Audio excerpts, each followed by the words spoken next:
capacity. Join us every Monday and Friday at 12 noon on DBS Radio, Kyrie FM, and Voice of Life Radio, and at 12:30 p.m. on Q95 and DA Vibes for updates on our progress for more reliable and efficient service. Tune in every Monday and Friday. Okay, and we go across and say good afternoon to Adina Bellot Valentine with us this afternoon. Adina, how are you doing this afternoon? I am good. I'm good. Thanks for asking, Kim. How are you doing? I'm going good, thanks. You feeling the Christmas spirit yet? Not really, It is normally my favorite time of year. I know, right? But yes, I guess circumstances are, preventing me from really feeling the vibes. I'm sure I'll get the spirit. I hope you get the spirit. Just decorate the office a little bit and you'll get into the spirit. Well, Kim, if you're seeing the rest of my office where I'm sitting right now, I've already decorated my office. So okay. I'll get it. All right, then, no problem. All right. All right. But thank you so much, Kim, and I trust that you are doing well. I'm doing good, thanks. Wonderful. So thanks again. We join our listeners on DBS Radio, Kyrie FM, Voice of Life Radio, and a little later on DA Vibes and the Q95. My guest this afternoon is Dave Stamp. Dave Stamp, the Domlec Chief Operations Officer. Good afternoon to you, Mr. Stamp. How are you doing? You're on mute.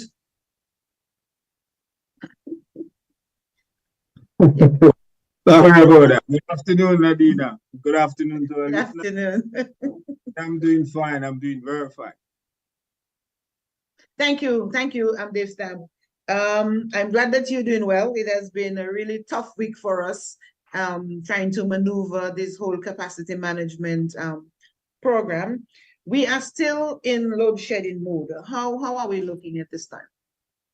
Yes, we're still in load shedding mode, but we're putting a number of projects in place and a number of activities we're putting in place in order to get out of this load shedding mode as quick as possible.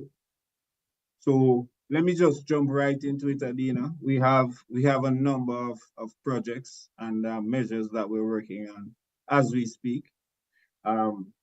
Earlier this year, we would have announced that we have rental capacity coming in, lease capacity. Yeah. Pleased to announce, and it would have been already announced that the equipment is here.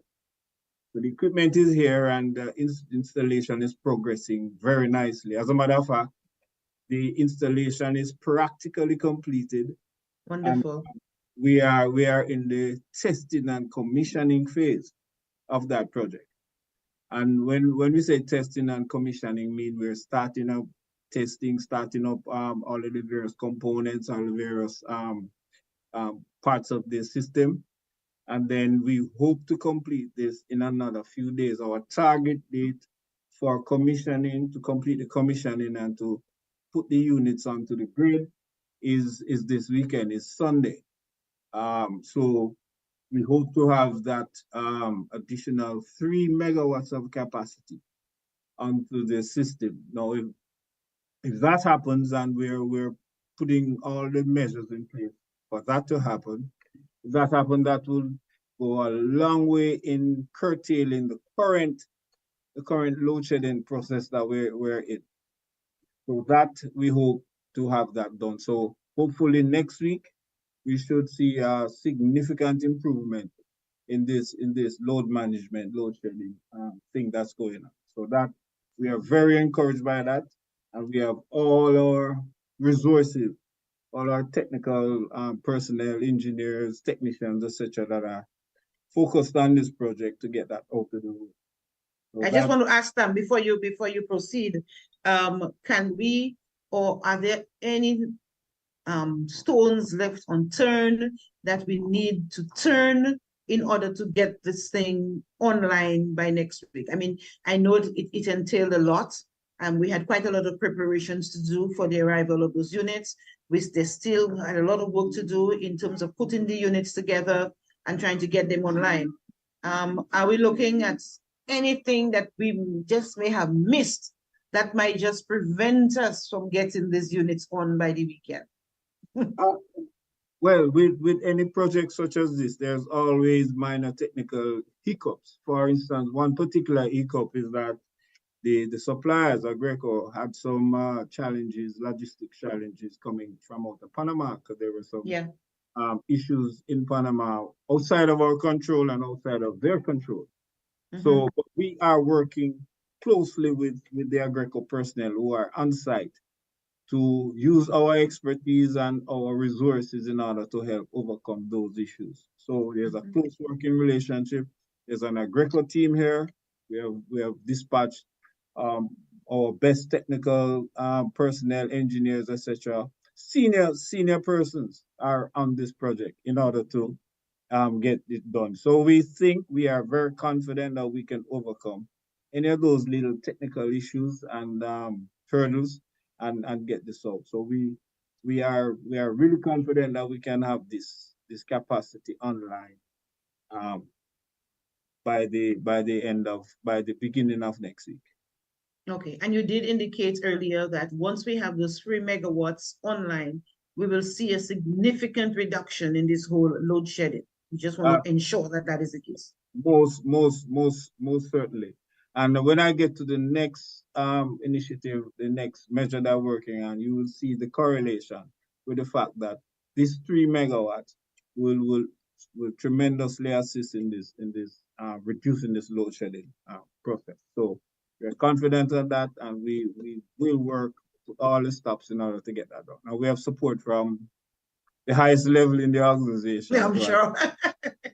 Okay. Our next project that we are undertaking, and is the restoration of the hydro pipeline. Yes. The last incident of November 7, the landslide with the huge boulders that came down and washed away a couple of our pieces of pipe. The supporting structure was damaged. What is the situation with that? How soon can we see this restoration done, and then we can get the hydro back online? Trafalgar, New Trafalgar. So let me back up a bit and give you the correlation with this 3 megawatts that I'm speaking of. Sure. The pipeline that was damaged by that rockfall, that pipeline is responsible for it serves the water that flows through that pipeline, supports 3.5 megawatts of capacity.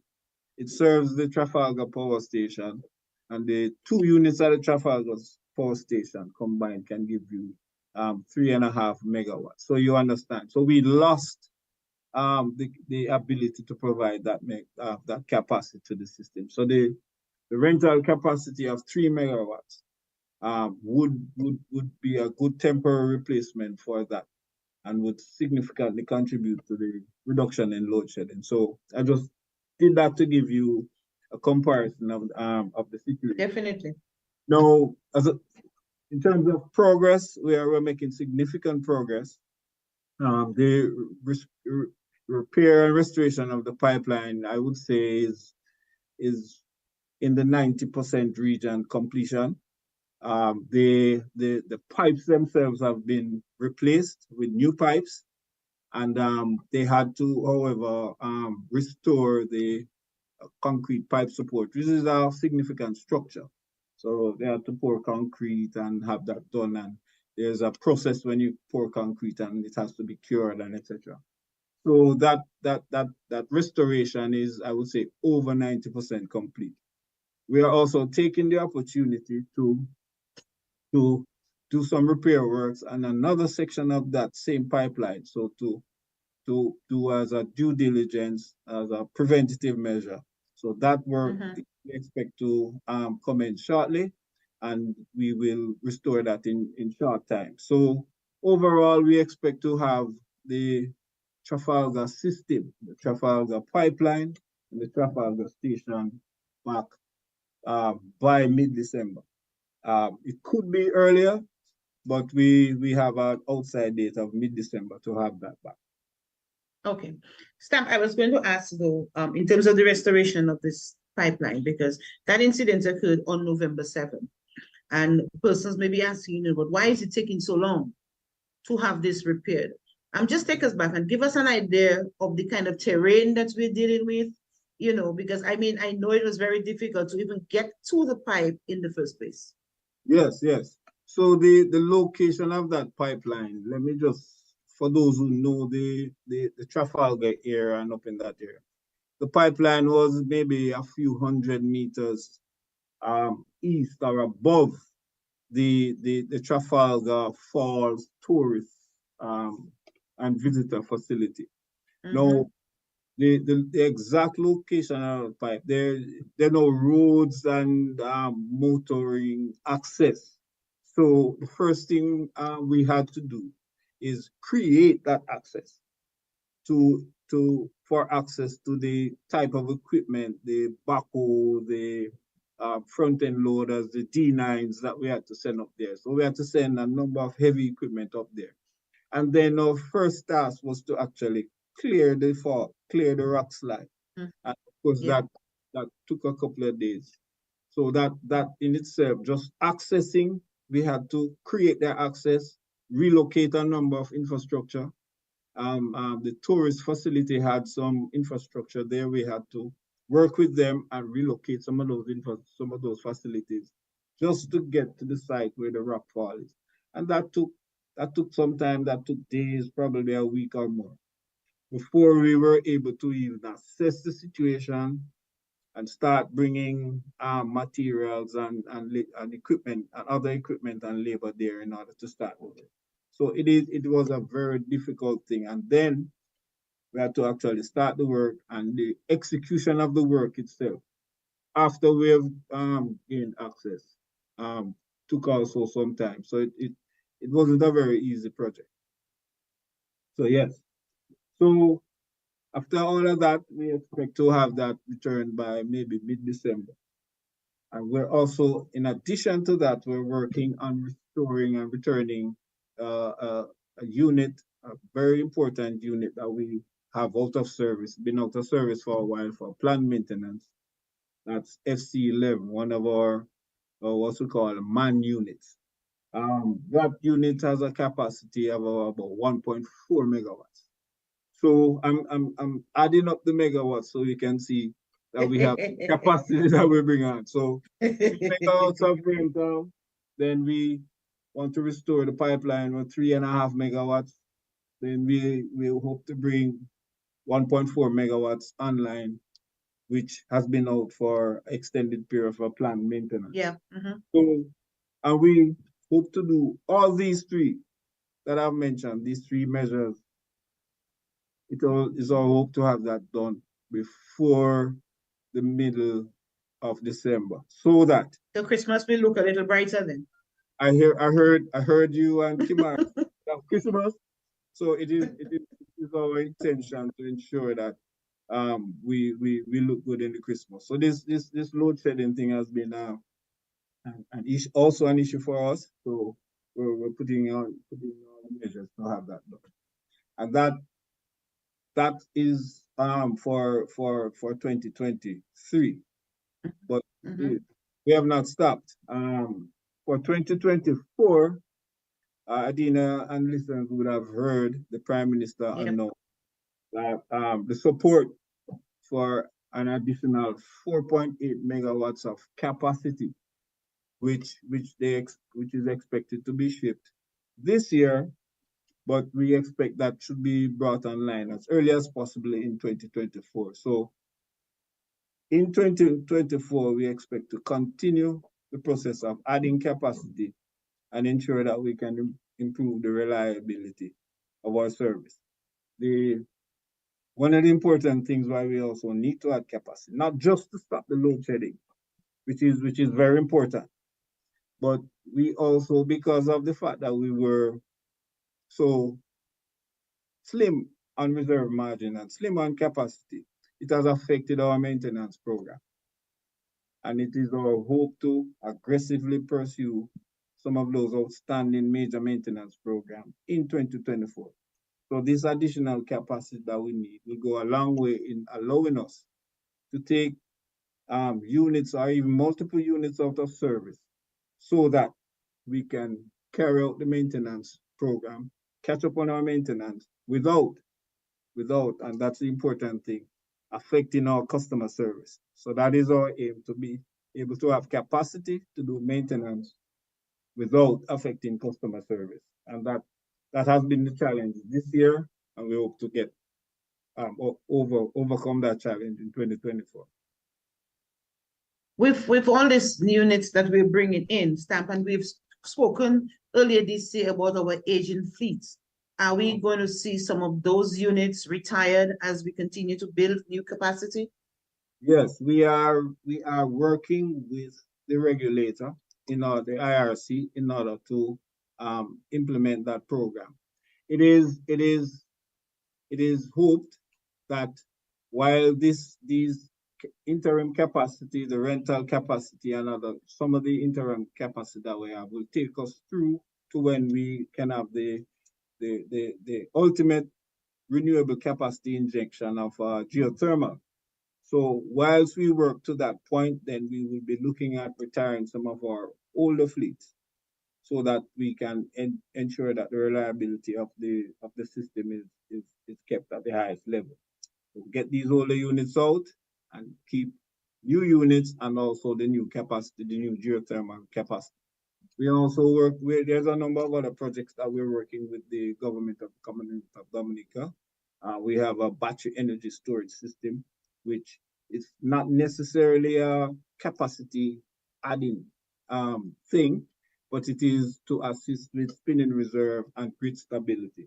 It's a very exciting project. It's a 5 megawatts of battery storage. And that project is expected to be online also in 2024. So there are a number of things we are working on to get out of the situation we are and ensure that going forward, we have the highest possible level of reliability that we can provide. Thank you, Stan. And I just want to go back to what is going to be happening this weekend, and just to cement what is happening this weekend with the Agreco units. We have the manager of Agreco Caribbean coming in the next couple of days. So we're serious about what is happening. And so he's coming to ensure that everything goes well. Am I right?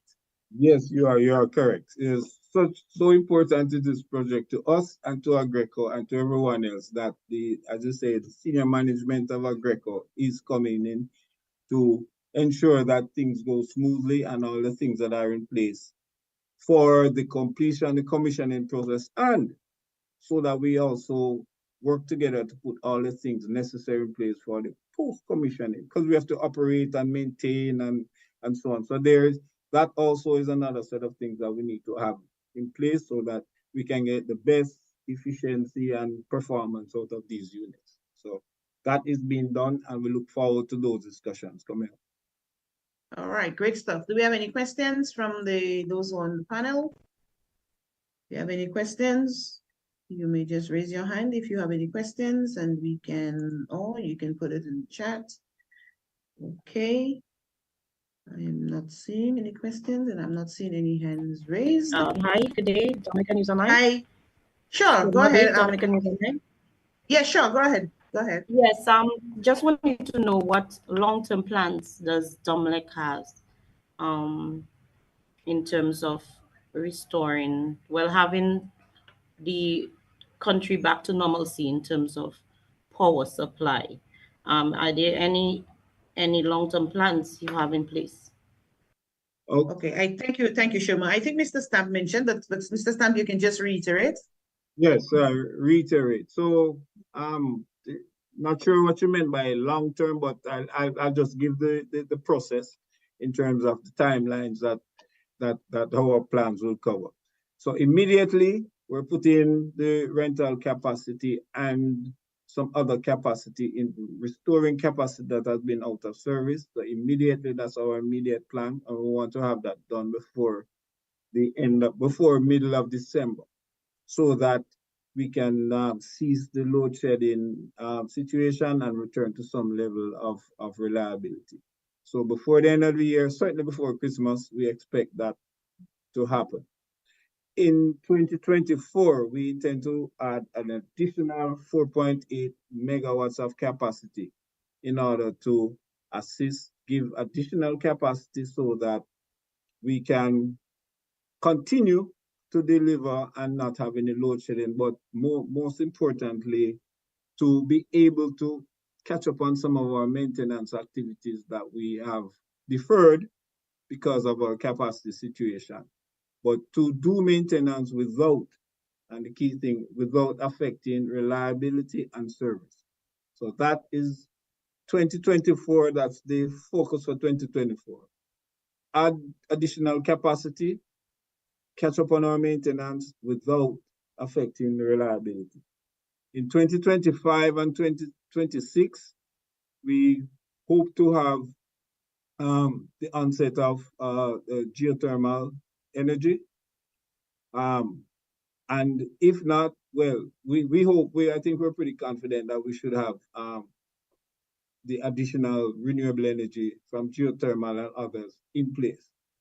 So that is our plan, to ensure that we work together with other stakeholders to get additional capacity, geothermal or other renewable energy onto the system.